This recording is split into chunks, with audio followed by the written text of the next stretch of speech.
Hi, this is Phil Everly. Hi, this is Richard Kincaid. This is Frank Beard and Billy Gibbons and Dusty Hill. And on behalf of ZZ Top, we'd like to wish all our friends a fine holiday season. I'd like to wish you all a very Merry Christmas. This is Steve Winwood. Merry Christmas and Happy New Year. Happy holidays. Have a Merry Christmas. And a funky New Year. You're listening to the Sounds of Christmas podcast. Hi, I'm Ken Kessler, and welcome to the Sounds of Christmas podcast. If you're new to this podcast, I want to start by saying thanks for joining us. If you're not new, welcome back. Either way, I'm glad you're here. Now, to avoid any confusion, I want to start off by saying there won't be any music played here. This is a place for conversation.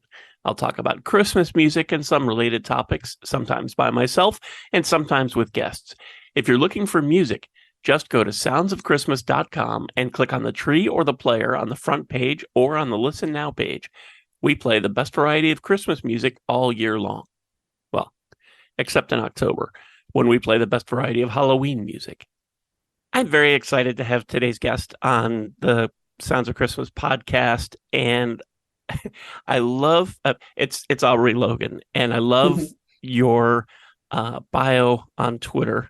Your friendly neighborhood singer-songwriter trombonist. Oh my goodness. That's wonderful of you to look at. I really appreciate it. I may have just changed it literally today to match my Instagram bio, which says jazz-ish, depending on who you ask, singer, trombone player, songwriter, total ham. It was funny. I was just looking around the last few days to see if there was anything new that I should make sure that I ask you about. And I was also wondering, because you're nobody is just one thing. So I was looking for a way to introduce you. And then I saw, well, you did it yourself. Singer, songwriter, trombonist. Terrific. That's great. I have to ask you how, the trombone, how did you start with that? When I was 12 years old, I had a singing background already from having done some child roles in musical theater where I'm from in the Seattle area. And my mom is a choir director, retired choir director. My dad was a band director. And yes, they had a baby. And so I couldn't really get away from the music or the music education because there were kids coming in and out of our house all the time. Even though I was an only child, I had like a lot of brothers and sisters kind of, that were students of my parents. So as I aged out of certain child roles, I was going back to school more full time, in middle school, and I wanted to be with my friends in the band. And I wasn't in band because I didn't play a wind instrument. And my mom, who was the choir director at the school at the time, asked the band director, because I was not going to be in choir. There was no way I was going to be in my mom's class. She asked the band director if I could join the band, and her colleague, and he said, yes, of course. And, we just let nepotism do its thing, because he said, what instrument does she play? And mom said, well, she doesn't play one. And I was late. I was in the 7th grade, and they all started band in like the 5th grade. And I didn't have any wind instrument, in my background at all. And I didn't play any percussion. I read music. I played some piano, but I didn't, know how to make a sound on anything. And my dad was a trumpet player. He brought home a few instruments from the school he was the principal at the time. And he brought home a French horn, a saxophone, a flute. He had his trumpet, and he brought home a trombone. And I kind of tried them all out. And the trombone on that particular day, for some reason, I could make a sound on it. And I had some frame of reference for it because my parents listened to Chicago and James Brown and big band music all the time. They listened to jazz all the time and classical music, but I wanted to play something that would be in the jazz band. And I didn't see violins in the jazz band, although we now know that's fine, or flutes, but we now know, you got to play jazz flute if you play saxophone. But that was how I got started on the trombone. The band director was gracious enough to let me join in late, and I was pretty obsessed with it, and kind of wanted to catch up as quickly as I could. So that's the story, and I just didn't stop singing. So that's how that happened. You sang all along, yeah, and then you picked up the trombone. When did scatting enter the picture? When I picked up the trombone. Yeah, because scatting is improvising on a horn. except with your voice. So yeah, I mean, I scatting should be imitating a horn player. That's what it is. That's what Louis Armstrong did and Ella Fitzgerald did. And I mean, Louis Armstrong didn't have to imitate a horn player because he was one. And then Ella Fitzgerald was just imitating horn players. And, Lambert, Hendricks, and Ross, you even put, lyrics on it, called it vocalese. So yeah, it sort of was a natural progression of playing a wind instrument and learning how to improvise on that, which I was taught to do, by reading chord scales and arpeggios and learning how to improvise with my trombone. And all of that is on, you'll hear all of that on Aubrey's Christmas album. And Yes. and we'll get to that in a second, but it was just, not everybody does that. Not anymore. It Sure. used to be much more common. Yeah. And I feel like maybe Mel Torme was sort of the last of Wow. the big time scatters. So to Sure, say. in the mainstream, I suppose so. I mean, now we have Kurt Elling doing it all the time, and it's very, very strong in the colleges. It's strong in the high schools even. I've been going to a lot of schools lately. It's encouraging to see. And scatting needs to come to an end at some point. Like, the best part of a scat solo is when it's over. But less is more. It's always leave them wanting. You want them wanting more, not less. I also grew up listening to Al Jarreau, and he was even later than Mel Torme, and he made something traditionally that was a swing tradition into something super funky, and I couldn't get away from hearing that because of my parents too. They just had him on all the time. But yeah, it's definitely I'm a little bit of a weirdo these days, still doing that. No, I think you're good at it. And Thank there you. are a lot of people who try to do that and they shouldn't. I'll say it's not necessary to scat sing to convey an emotion or a musical thought. It's certainly not necessary, but it is. I have a bag of tricks and it's in there, so I pull it out, hopefully sparingly enough. Now, as I was looking up different things about you, I thought, okay, 2009, very interesting year. On the one hand, Audience Choice Award and Jury's First Place Award at the Montreux Jazz Festival in Switzerland. Wow. That That was sounds kind of the amazing. year I grew up. That was the year I grew up. There's that on the one hand, Sure. and then there's American Idol on the other hand. Yeah, that same year I got rejected right before the Montreux Jazz Festival happened. How did you get into the Montreux Jazz Festival? Was this just something that was this a college thing? Was this something that They had an open vocal competition, piano competition, and guitar competition, if I recall. They may even have more now. But at the time, well, it might just be that. And so you were just required, you didn't have to be a student. You just had to be like under 30 or something, or under 35 or something. And when I was 17, I sent in my first audition tape. I got in to the semifinals, I guess, which means you go. But I couldn't go because Berklee College of Music had asked me that year to do a summer camp. And I knew if I did the summer camp, I would have a chance at a full ride to school. So it was like, go to Montreux or get a full ride. And my mom's like, you're going to Berklee College of Music camp. Sorry. And then fast forward to 2009, I auditioned again, and I was a Berklee student at the time. You didn't have to be a college student to go. You could just be anywhere in the world.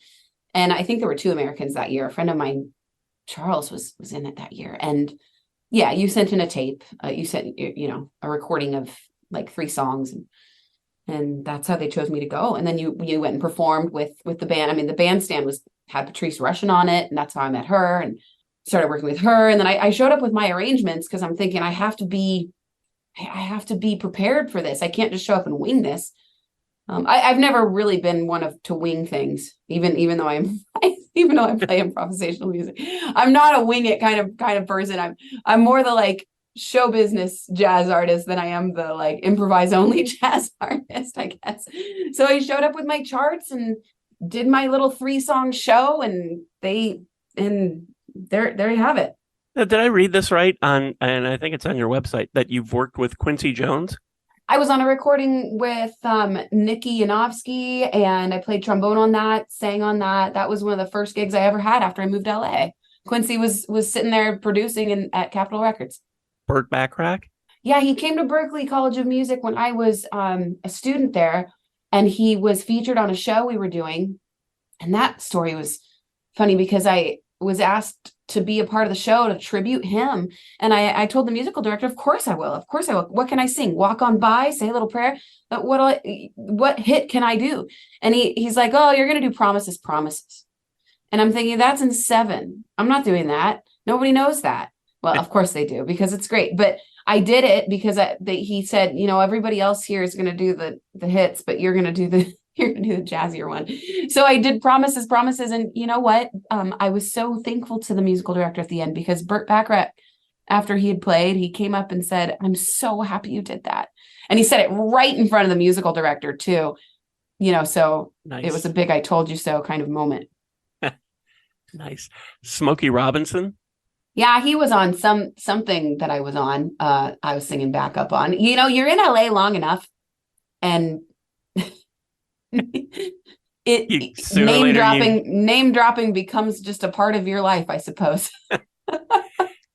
Well, let's I guess fast forward to Postmodern Jukebox. Mm-hmm. You were now Scott Bradley wasn't he in New England somewhere? Well, he started he's from Connecticut, if I recall.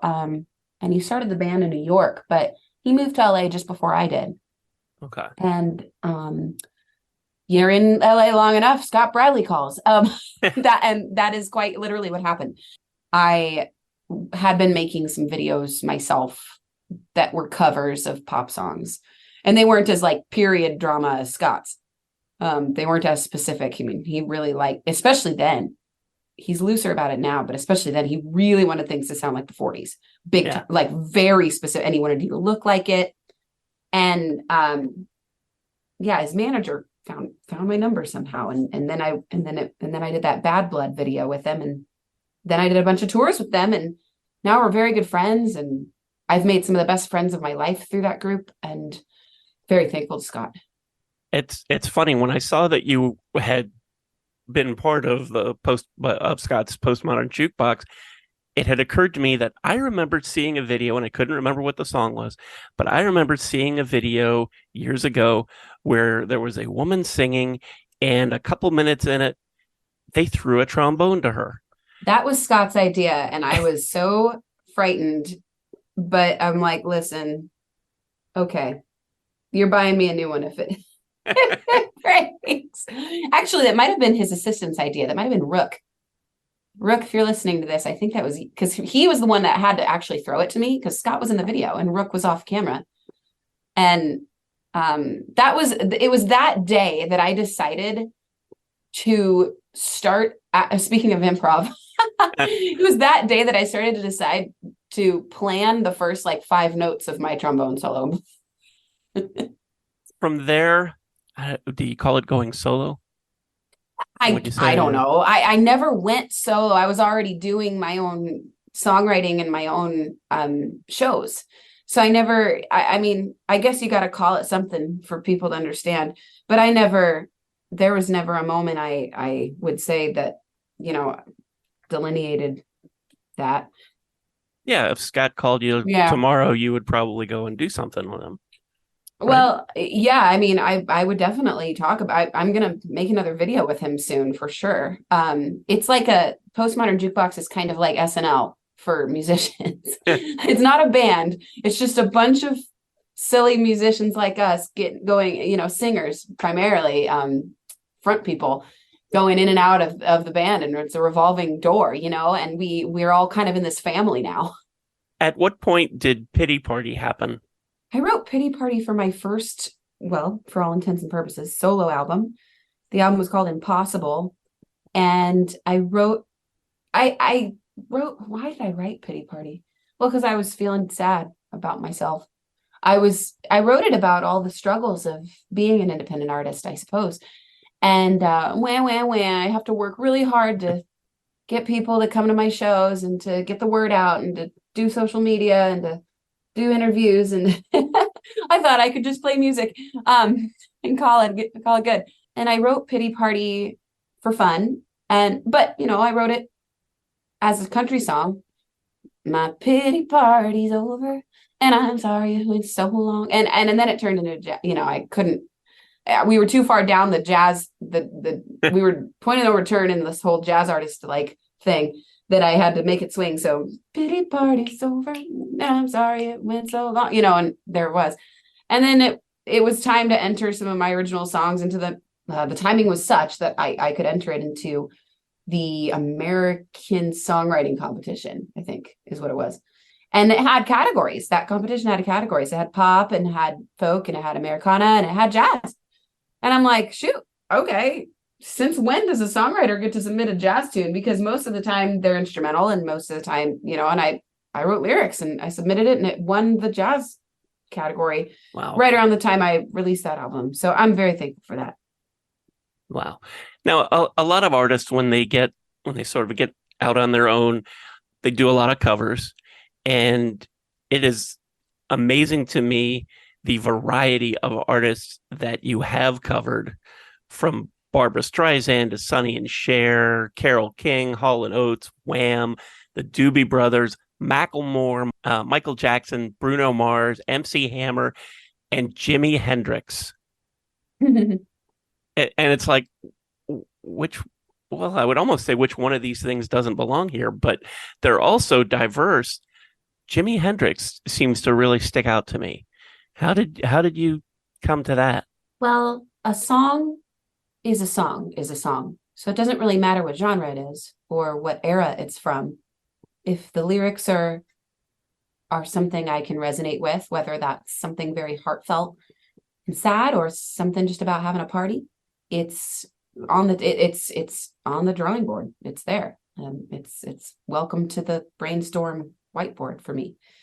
It doesn't, I don't, we all have the same 12 notes. We all have that in common, and you can play the same drum beat or you can switch it up a little bit. So for me, it doesn't really, I don't care very much when it comes to choosing a cover, what place or time the artist is from, and nor even really what they sound like, as long as they sound good. As far as the Jimi Hendrix was concerned, that was a collaboration I did with Sarah Reich, and she was tap dancing on it. And I said, I'm doing an album called Your Mom's Favorite Songs. So we need something from the 70s that you want to tap dance on, and it needs to be really fast because you're going to tap dance, and we need to impress people because this is the internet. So we can't do anything pretty. We have to do something fast and furious. And she said, Fire by Jimi Hendrix. So that one was her idea, in fact.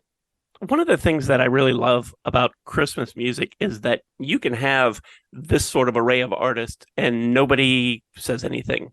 Nobody complains. Right. But, traditional radio and most record labels want to put you in a box. And if you're doing the Hall & Oates, then that's where you need to stay in that lane. And the truth is, we all love lots of different kinds of music, and we're all over the map. And Christmas seems to be a genre of music where that's allowed. Might be the only one left where that's allowed. It's the common thread of taking music from various eras and traditions and putting them together. That's for sure. Now, there are a lot of artists who will decide, well, I guess I need to put out a Christmas song, and they'll, and it sounds like they had 5 minutes of studio time left, and they knock out Jingle Bell Rock, which is a song I pick on a lot, and I apologize to everybody who's listening. I never say never, but I'll never do that one. But one of the things that I always look for, because with the Sounds of Christmas station, I get hundreds of songs sent to me every year. Sure. And one of the and the bar I set is, do I believe it? when they're singing it? Does it sound like I've got a few minutes of studio time and I'm going to knock this out? Or do I believe it? And you put out Blue Christmas a few years ago, and wow, either you're just really good at conveying that sort of emotion or you felt it. But when I listen to you do Blue Christmas, I believe it. There are people who will do that song and you can almost see a smirk on their face and a sort of wink, and they'll do this song and they're having a good time. And that's not what Blue Christmas is about. And you made me believe that that was true, that you were telling the truth. I'm really glad. Thank you. I'm really glad. You're very welcome. I arranged every song on that album pretty carefully. And, when we go to the studio, that's the day we do record it live. Like the band's all in one room. Blue Christmas, we piecemealed together a little bit because it had a more of a pop sound to it. But recorded a lot, the piano player and I at least did everything together so we could connect.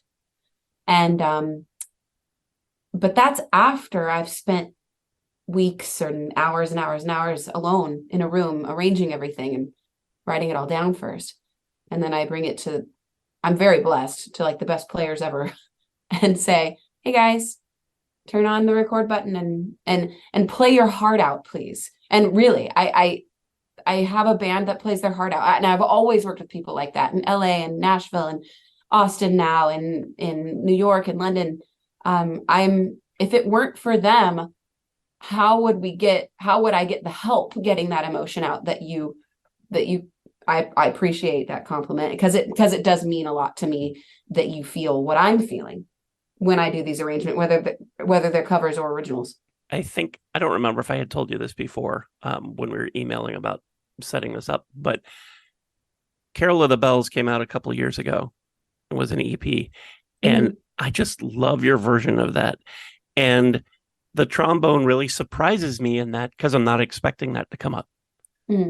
And it's just, it's snappy, it's peppy, it's cruising along, you're having a good time, and then boom, trombone solo, and it fits in perfectly. And that's just not something you're expecting in Carol of the Bells, but it works so well. Thank you. When you put out that EP, was that when you started maybe thinking a Christmas album might be in the works? Yes, absolutely. It was all very premeditated. I was already writing the rest of it in my head, at least. I hadn't sat down in front of the Sibelius, screen yet and put the notes on the paper. But yes, it was already kind of there in my head. And I had the band and we were ready to do it. And it was super fun. And, my whole life, Christmas, my parents are music teachers, Christmas time is the time when we're busy. It's when you got to put on a show, baby. And church is busy, put on the pageant and do the production. And so we've always put the Christmas tree up in my family, like the week before Thanksgiving. Otherwise, we won't get it up because every weekend after that is rehearsal, tech week, whatever it is we're doing. So it was just natural that we have a Christmas album. And I really do hope to play it for years to come. Last year was the What Are You Doing for New Year's Eve? What are you doing New Year's Eve? Yeah. And now the album's just out and you've collected these singles that you've released and you've added some new stuff. And it's such a great collection because it really does run the gamut of song styles and emotions from a very gospel-y Go Tell It on the Mountain to James Brown, Santa's Got a Brand New Bag. Yes. It's so fun. And as I was listening to this earlier today and I was thinking, the band in the background, and not always in the background, but the band is, I don't want to say makes it, but they make it a lot of fun. They do. If they don't come up to the fun, it'll feel wrong. But I really, I moved to Austin in 2020, and as soon as I got here, I found, all you got to find is one person. So I found one drummer through a friend, through Instagram. And I reached out and was like, hey, I moved to town. Will you play with me? And who are your favorite bass players, piano players, guitar players. And when you have a drummer as picky as the one I play with here in Austin, you get the best people. So I'm very, very happy. And thank you for noticing. Oh, certainly. Mm-hmm. You can't help but notice when you listen to this. I do have to ask you this, and I hope this doesn't, if you haven't thought about it, it doesn't put it in your head and make things difficult next time you're in the studio. But when you record a song like Silent Night or Oh Holy Night, I think of those songs as kind of like performing the national anthem at the World Series. It's a song everybody knows, but you've got to get it right, or people are going to be mad. I've sung the national anthem at a lot of baseball games and a lot of NFL games too, and it is like that. Don't worry, that's way more grave than Oh Holy Night and Silent Night. Because Oh Holy Night and Silent Night is about Jesus Christ who already forgave me, but Americans at a baseball game aren't that forgiving, so it's actually a whole lot easier. One more thing about this album, there are a couple versions of Blue Christmas on here, and one of them is live with the Cincinnati Pops. Yes. How did that happen? Fun fact, I was 7.5 months pregnant in that recording with the Cincinnati Pops, and it's special to me for a whole other reason. My dad's on the album. My son is like in there somewhere. And he's wait a second. I was pregnant during the EP, during the whole Carol of Bells EP. All right. Forgot about that. It was 2 years ago that we recorded that. Yeah. Okay. Yeah. My whole family's in it. That happened because I do a lot of symphony. I've been very, very blessed to be able to take my original pop music, my jazz stuff, to Pops orchestras. I played with the Boston Pops and the Seattle Pops and Toledo, and I've played overseas with Geneva Camerata, and it's fun to take these trio songs or these guitar tunes and blow them up with symphony. So I did that enough, and I got a call about a Christmas show finally. And I'm thinking, well, nothing says Christmas like strings, so why would I say no to that? And John Morris Russell, the conductor of the Cincinnati Pops, if I'm allowed to pick favorite conductors, he's so much fun, and he's so sweet, and he puts together a Christmas show every year, and I did it that year, and it was an excuse to take some of my not Christmas, I had all this not Christmas symphony material already, but I didn't have any Christmas material, and Blue Christmas was already out. And so I said, hey, let's get this arranged for symphony. And we did it. And they were, after the show, they were kind enough they're planning on perhaps releasing a lot of that show on their own album. And for tradesies, they said, well, why don't you release one of ours on yours? And so thank you, Cincinnati Pops, for making that happen. I hate to ask this after you've got this Christmas album just out, but is there the possibility of more Christmas music on the horizon for you? Oh, yeah, there always is, as long as it's not Jingle Bell Rock. Or Santa Baby. I will never sing Santa Baby or Jingle Bell Rock. Everything else, we'll talk about it. So other than new Christmas music, what's coming up next for you? Next year, my goal is to get my big band show done and ready. I mean, the show is done. My goal is to make a big band album, actually. And so that'll be huge, and feature 19 horn players. 15 horn players and, 4 rhythm section players. And that'll be fun. Different, a lot of people, very different than a symphony. We did the show in September, and that was so wonderfully fun. And now all the arrangements are done, and now we just got to get in the studio and do that. And then simultaneously, my hope is to release another original record or a series of singles, which will be very much the opposite of the big band record, because we'll probably just have piano, bass, drums, guitar, and singers at most on that one. So it'll kind of be side A, side B for my next plans. Very cool. What's the best way for people to keep up with you? AubreyLogan.com is the hub that will take you to Instagram. There's little icons there for Facebook, for YouTube. That's the best way. I am reachable there, and I'm also very Googleable if you need the music from anything. So just Google Aubrey Logan Christmas, and it'll come up on Amazon, iTunes, Spotify, Deezer, Napster, even anywhere. And I'm very findable. I'll put a bunch of those links down in the show notes so everybody who's listening can just click away. Thank you. Thank you. It was so much fun talking to you. I'm going to really enjoy playing the new record. I don't know if people say record anymore. I do. We recorded it. Good. I'm going to really enjoy playing your record this season and adding it into the Sounds of Christmas library. And thank you so much for spending some time with us. Thank you, Ken. And if anybody wants a signed copy, they can find that too. They just go to AubreyLogan.com and they click store, and it takes them down the Yellow Brick Road there. And thank you so much for listening and for continuing to support the Sounds of Christmas station and podcast. I already told you how to listen to the station, and you're listening to this podcast, so my work here is just about done. All of our episodes are available on the Sounds of Christmas website. Just click the podcast tab. We also have a Linktree page so you can find us on your favorite streaming site, subscribe, and you'll never miss another episode. And I'll put links for that down in the show notes as well. If you have comments or suggestions on this episode, previous episodes, or the Sounds of Christmas station, feel free to reach out to me on social media or through the website. Thanks again. And may you always believe in Santa Claus.